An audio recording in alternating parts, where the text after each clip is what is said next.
Hello everyone. कैसे हैं आप सब लोग? आई होप आप सब ठीक होंगे। आपकी पढ़ाई अच्छी चल रही होगी। तो और लास्ट क्लास में हमने क्या पढ़ा था? रेस्पिरेशन पढ़ा था। इसको लेकर बच्चे के मन में थोड़े बहुत डाउट रहते हैं, तो आज हम वो डिस्कस करेंगे। ठीक है। सबसे पहला तो हमें बच्चों को यही डाउट होता है कि मैम, अगर हम अंदर ऑक्सीजन मतलब अगर हम सांस ले रहे हैं, ठीक है, ब्रीद इन कर रहे हैं, तो ऐसा है सिर्फ हम ऑक्सीजन को मतलब कैसे हमारा सिस्टम ऐसे सिर्फ ऑक्सीजन ऑक्सीजन को अंदर जाने देता है? ठीक है। हमें कैसे पता चलता है कि कौन कौन सी गैसें अंदर जा रही हैं? ठीक है, क्या हो रहा है? ठीक है। तो आप समझिए बेटा कि जितना भी हमारे एनवायरनमेंट में जिस परसेंटेज में हमारी गैसेस प्रेजेंट है, ठीक है, उसी परसेंटेज में हम गैसेस को अपने अंदर लेते हैं। ठीक है। जैसे 78% में हमारी नाइट्रोजन प्रेजेंट है, 21% में हमारी ऑक्सीजन प्रेजेंट है। ठीक है। इसी रेशियो में हम क्या लेंगे? इसी रेशियो में हम जब इनहेल कर रहे हैं तो एयर को अंदर लेंगे। अब हमें कैसे पता चलता है कि ऑक्सीजन यूज हो रही है और कार्बन डाइऑक्साइड हम रिलीज कर रहे हैं? तो आप समझिए, ऑक्सीजन जब मैंने इनहेल एयर में तो 21% थी हमारी, तो मैंने जब सांस अंदर लिया तो मेरे पास पहुंची 21%। लेकिन जब मैं ऑक्सीजन को छोड़ रही हूँ, मैं एक्सेल कर रही हूँ जब मैं एयर को, तो जब हमने देखा तो उसमें सिर्फ 16% था, 16% एयर प्रेजेंट है। अब आते हैं दूसरी गैस हमारी जो मेन है, कार्बन डाइऑक्साइड। ठीक है। जब हम इनहेल कर रहे हैं एयर तो सिर्फ एनवायरनमेंट में जितनी परसेंटेज प्रेजेंट है 0.04%, ठीक है, उतनी ही अंदर लेते हैं। लेकिन जब हम एक्सेल कर रहे हैं, ठीक है, बाहर छोड़ रहे हैं हवा को, तो 4% हम कार्बन डाइऑक्साइड को बाहर एनवायरनमेंट में छोड़ते हैं। नाइट्रोजन जितनी हमारी थी 78 तो 79 उतनी ही वापस आ गई हमारी। इससे हमें पता चलता है कि जो हम अंदर ले रहे हैं तो हमारा उसमें इसका यूज हो रहा है ऑक्सीजन का, और जब बाहर छोड़ रहे हैं तो कार्बन डाइऑक्साइड का। ठीक है। आपको ये बात समझ आई होगी कि जब हम अंदर ले रहे हैं अ, तो हम क्या ले रहे हैं? तो हम ऑक्सीजन ले रहे हैं। और जब हम बाहर छोड़ते हैं, क्योंकि आपने पढ़ा भी है, जो हमारा फूड का ब्रेक डाउन होता है वो ऑक्सीजन की प्रेजेंस में। ठीक है। अब आपके यहाँ पे एक एक्सपेरिमेंट आता है कि प्रूव करना है कि जो हम है ना रेस्पिरेशन में जब हम छोड़ रहे हैं तो कार्बन डाइऑक्साइड छोड़ रहे हैं। अगर आपके पास आ जाए कि एक एक्टिविटी के थ्रू आपको बतानी है, ठीक है, कि एक्टिविटी के थ्रू बताओ कि कार्बन डाइऑक्साइड को हम छोड़ते हैं रेस्पिरेशन प्रोसेस के दौरान। ठीक है। तो ये आपको सेटअप रखना है हमारा। ये ये है हमारा सेटअप। हमें क्या कर लेनी है? हमने दो दो टेस्ट ट्यूब लेनी है। ठीक है। आप क्या कर रहे हैं? आप यहाँ से आपने दोनों टेस्ट ट्यूब में क्या किया? एक नॉर्मल वाटर है, एक लाइम वाटर। ठीक है। जब आप लाइम वाटर में, ठीक है, कार्बन डाइऑक्साइड हमारी जाती है तो वो कैसा हो जाता है हमारा? वो मिल्की कलर, आपको देखो ज्यादा कलर मिल्की मतलब दूध जैसा रंग ज्यादा यहाँ पे दिख रहा होगा। ठीक है। नॉर्मल वाटर में सिर्फ हल्का सा हमारा कलर आया। इस एक्सपेरिमेंट से, इस एक्टिविटी से पता चलता है बेटा, लाइम वाटर में जब भी कार्बन डाइऑक्साइड जाएगी, क्या आपको वैसे भी पता होना चाहिए, तो वो कैसा टर्न कर देते हैं? मिल्की वाटर में टर्न कर देती है। कैसे पूछेंगे क्वेश्चन? क्वेश्चन पूछेंगे आपसे कि एक हमारा हमने एक सोल्यूशन लिया, ठीक है, एक्स नाम का सोल्यूशन है, ठीक है, जब मैंने उसमें फूंक मारी है तो उसका जो जो उसका कलर हो गया वो टर्न कैसा हो गया? मिल्की कलर हो गया। तो बताइए सॉल्यूशन एक्स क्या था? जो हमने गैसेस छोड़ी वाई बताइए। ठीक है। और वो तो एक्स और वाई को आपको बताना होगा क्वेश्चन। ठीक है। तो आप एक्टिविटी को काफी अच्छे से पढ़े, काफी ध्यान से पढ़े उनको एक्टिविटी। ठीक है।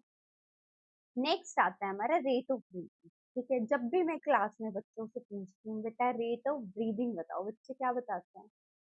बच्चे बताते हैं हमारा हार्ट रेट। जो आप यहाँ नब्ज पकड़कर, ठीक है, जो या डॉक्टर स्टेथोस्कोप लगाकर आपकी हार्ट बीट चेक करते हैं। और रेट ऑफ ब्रीदिंग होता है कि कितना आपने एक मिनट में, पर मिनट में आप कितने नंबर ऑफ टाइम आपने ऑक्सीजन मतलब आपने इनहेल किया और एक्सहेल किया, आपने सांस अंदर लिया और बाहर छोड़ा, वो होता है हमारा रेट ऑफ ब्रीथ। ठीक है। पहली बात तो उससे हमें कंफ्यूज नहीं होना है, रेट ऑफ ब्रीथिंग। ठीक है। जो एवरेज पर्सन है हमारा, उसका रेट ऑफ ब्रीदिंग होता है 15 से 18 टाइम्स पर मिनट। एक मिनट में वो 15 से 18 टाइम्स क्या लेगा? ऑक्सीजन को अंदर लेगा और बाहर छोड़ेगा। अब एक यहाँ पे होता है कि मतलब अलग-अलग एजेस में, ठीक है? अगर नॉर्मल ब्रीथिंग रेट है तो मैंने आपको बता दिया। जो बेबी होते हैं, आपको उन्होंने देखा होगा कितने रिलैक्स से वो सोते हैं। तो हर एक एज में अगर आपकी मेडिकल कंडीशन है तो उस एज में भी आप एक एंग्जाइटी होती है आपको, ठीक है? एकदम से घबरा जाते हैं, एंग्जाइटी होती है। तो आपने देखा होगा आप बहुत जल्दी-जल्दी साँस लेते हो, ठीक है? कभी भी खुद को रिलैक्स करना हो, रिलैक्स पोज़ीशन में लाना, ठीक है? क्या करते हैं, क्या बोलते हैं हम कि लंबी गहरी साँस लो, आप रिलैक्स हो जाओ, ठीक है? क्योंकि प्रॉपर अमाउंट में आपके पास वो ऑक्सीजन पहुँचेगा, ठीक है, सेल के पास और उससे आपको थोड़ा रिलीफ फ़ील होगा, एनर्जी प्रॉपर अमाउंट में बनेगी, ठीक है? आगे हमारा हर एक में एज में देखो न्यूबॉर्न होता है, उसके 30 टू 60 ब्रीथ पर मिनट उनकी हम ब्रीथ को फ़ील भी कर पाते हैं, ठीक है? क्योंकि जब एडल्टहुड तक आते-आते हमारा ब्रीथिंग रेट कितना कम हो जाता है, ठीक है? आप जितना ज़्यादा आपका ब्रीथिंग रेट होगा, जो हमारे एथलीट भी होते हैं, ठीक है? ये क्वेश्चन आता है, या फिर ये तो आपको वैसे भी पता न होना होना चाहिए कि जो एथलीट होते हैं, ठीक है? वो ब्रेथ वो जो साँस लेते हैं, उनका जो आएगा वो हमेशा फास्टर होगा। जो डॉक्टर होंगे ना, वो आपकी ब्रीथिंग रेट देख के बता देंगे। ब्रीदिंग रेट, हार्ट रेट, इन सबको ये जो बेसिक वो चीज़ें होती है ना, उनको देखकर बता देंगे कि आप एथलीट हैं या नहीं, आप एक्सरसाइज करते हैं या नहीं, आप एक्टिविटी करते हैं या नहीं डेली लाइफ, ठीक है? तो एथलीट होते हैं, ठीक है? उनका ब्रीदिंग रेट फास्टर होता है, ज़्यादा होता है उनका। क्यों होता है बेटा? क्योंकि देखो वो एनर्जी जब वो हमारी हैवी एक्सरसाइज करें, ठीक है? हैवी एक्सरसाइज करेंगे तो क्या होगा हमारा, ज़्यादा ऑक्सीजन की डिमांड बढ़ती है, डिमांड इंक्रीज़ होती है कि हमें ज़्यादा ऑक्सीजन चाहिए। ज़्यादा ऑक्सीजन चाहिए, तो बॉडी ज़्यादा ऑक्सीजन लेगा और जल्दी-जल्दी एनर्जी में उसको कन्वर्ट करेगा, तोड़ेगा उसको, फूड का ब्रेकडाउन होगा, ठीक है? तो इसीलिए उनका ब्रीथिंग रेट फास्टर होता है। ब्रीथिंग रेट एवरेज पर्सन के कंपेयर में फास्टर होता है, वो मोर ऑक्सीजन लेते हैं और ज़्यादा एनर्जी प्रोड्यूस करते हैं फिजिकल एक्सरसाइज के टाइम में, ठीक है? इसीलिए हम सबको फिजिकली एक्टिव रहना ज़रूरी है, ठीक है?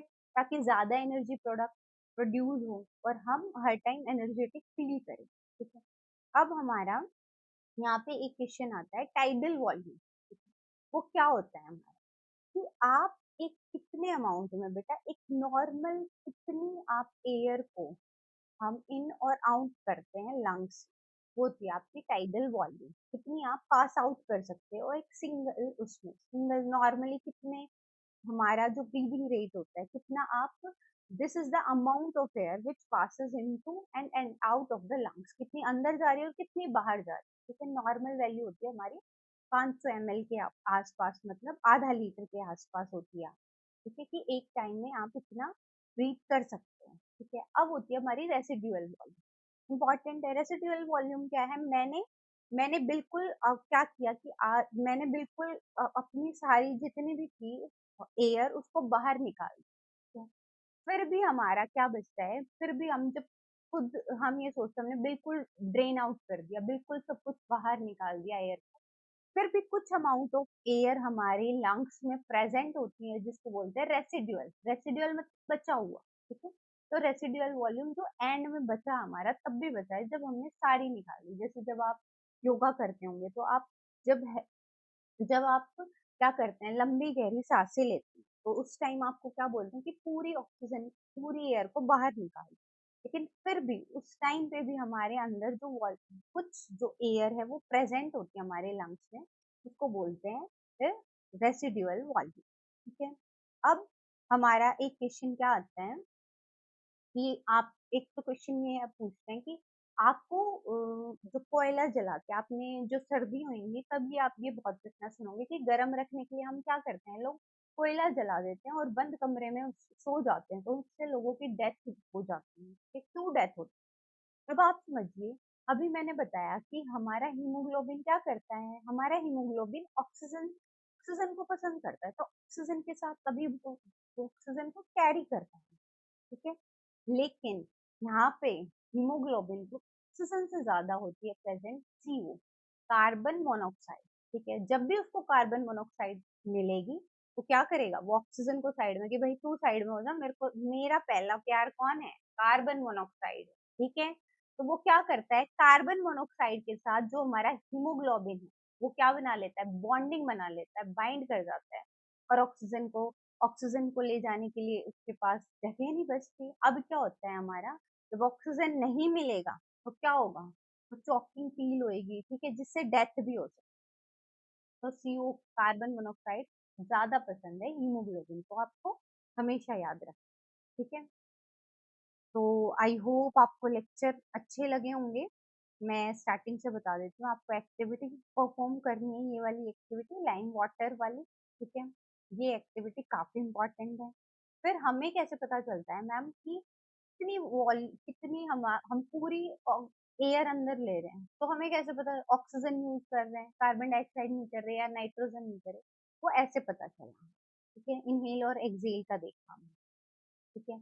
उसके बाद हमने देखा रेट ऑफ ब्रीदिंग क्या है आपका, नॉर्मल नॉर्मल पर्सन का भी वेरी कर सकता है, जो छोटे होते हैं हम, ठीक है, जो बच्चे होते हैं उनका भी वेरी कर सकता है, आप एक्सरसाइज करते हैं या नहीं उस टाइम पे भी वेरी कर, ठीक है। और एथलीट की ब्रीदिंग रेट फास्टर क्यों होती है, ये देखा हमने, टाइडल वॉल्यूम, रेसिडुअल वॉल्यूम क्या है, ये सब देखा हमने। सीओ, ये पूछते हैं कि सीओ और हीमोग्लोबिन में, ऑक्सीजन में और सीओ में किसकी हीमोग्लोबिन के साथ ज्यादा अच्छी बॉन्डिंग होती है, ठीक है। तो हीमोग्लोबिन क्या है, ऑक्सीजन फ्रेंड तो है, बेस्ट फ्रेंड है, लेकिन सीओ क्या है, बीएफएफ है, बेस्ट फ्रेंड फॉर एवर वाला है, ठीक है। तो क्या करता है, सीओ पहला प्यार है, सीओ पकड़ लेगा हीमोग्लोबिन और ऑक्सीजन को, भाई चलो भाई सीओ आ गया, अब ऑक्सीजन को कोई नहीं पूछेगा, ठीक है। तो इसीलिए ये काफी डेंजरस होता है, ठीक है। तो थैंक यू ऑल, आप सबको, आई होप आप सबको लेक्चर काफी अच्छे लग रहे हो, ठीक है, पसंद आ रहे हो, आप अपने एग्जाम की तैयारी काफी अच्छे से कर रहे हो, ठीक है।